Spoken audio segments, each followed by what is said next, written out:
যখন তুমি নিজের রক্তের মানুষের দ্বারা কষ্ট পাবে, তখন তুমি একবার নবী ইউসুফ আলাইহিস সালামের কথা মনে করো। তিনি কিভাবে নিজের ভাইয়ের দ্বারা প্রতারিত হয়েছিল। যখন তোমার বাবা মা না বুঝে তোমার বিরুদ্ধাচরণ করে, তখন নবী ইব্রাহিম আলাইহিস সালামের কথা মনে করো। তার বাবা তাকে আগুনে নিক্ষেপ করায় ভূমিকা রেখেছিল। যখন তুমি সমস্যা থেকে পরিত্রাণের জন্য কোনো পথ পাবে না, তখন ইউনুস আলাইহিস সালামের কথা ভেবো। তিনি কতটা সময় তিমি মাছের পেটে আটকা পড়েছিল।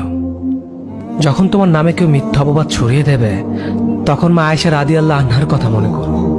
তার নামে পুরো শহর জুড়ে কুৎসা রচনা করা হয়েছিল।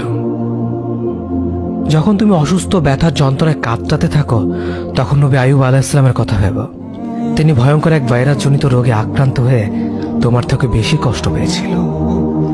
যখন তুমি দিনের কোনো বিধান নীতিতে যুক্তি খুঁজে পাও না, তখন নবী নূহ আলাইহিস সালামের কথা ভেবো। তিনি কোনো প্রশ্ন ছাড়াই মরুভূমিতে নৌকা তৈরি করেছিল।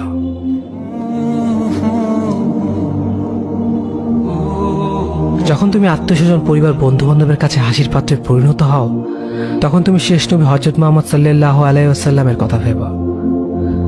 রাসূল সাল্লাল্লাহু আলাইহি ওয়াসাল্লাম বলেছিলেন, সবচেয়ে বড় পরীক্ষা দিয়েই সবথেকে বড় পুরস্কার আসে।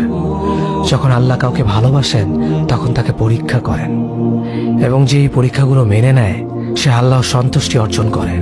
আর যে অভিযোগ করে, সে তার ক্রোধের পাত্র হয়।